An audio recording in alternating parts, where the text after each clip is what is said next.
Sometimes in English, we say the wrong thing at the wrong time, and it feels really wrong.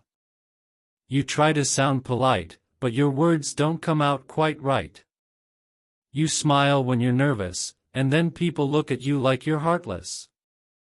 It's not that you're rude. You're just out of sync. That's what learning a new language, and navigating a new culture, can feel like. But don't worry. Every awkward moment is a lesson. And at Speakology, we bring you real, personal stories to help you understand English and human behavior better. So hit that subscribe button, because mistakes make the best teachers. Ethan had just landed in Seoul. It was his first time in South Korea, and he was excited to explore the city. The food, the history, the fashion, everything was so new and electric. He had a list of places to visit and a camera ready to capture everything. On his second day, he wandered into a wide-open plaza near a massive palace. The air was calm, and people were walking slowly, many dressed in black. It looked like an important cultural space, and Ethan thought, this must be one of those historical ceremonies. Better take some photos. He raised his phone, found the perfect angle with the flags waving behind him, and smiled. Click. Another one. Click. A lady nearby gave him a sharp look. He didn't think much of it, maybe she was just having a bad day.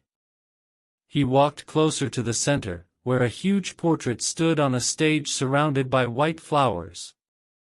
More people were lined up, bowing in front of it. Some were crying.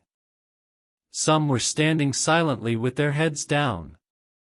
That's when he saw a banner in Korean and English, National Day of Mourning for former President Park. His heart dropped. He wasn't at a festival. He wasn't at a tourist attraction. He was standing at a national funeral. And he had just taken selfies. With a big smile. The embarrassment hit like a tidal wave. His stomach turned. His face went hot. He looked at the photos, grinning while people grieved in the background. He quickly deleted them and put his phone away, trying not to make eye contact with anyone. He moved to the edge of the crowd, unsure whether to stay, apologize, or just disappear. A woman next to him looked over and gently said in English, "It's okay. Many people don't know." He nodded, ashamed. She continued, "But maybe don't take photos now." "Yeah," he said. "Definitely." For the next hour, he stayed. Not to take photos. Not to explore. But to pay respect. He watched how people bowed, how they stood still for a long time, and how quiet everything was. That silence taught him more about the country than any guidebook could. That night, he wrote in his travel journal, "Cultural awareness isn't optional. It's the difference between showing respect and causing pain." Now, let's look at the English expressions that came up in this story. Ethan thought it was a festival, but it was actually a day of mourning.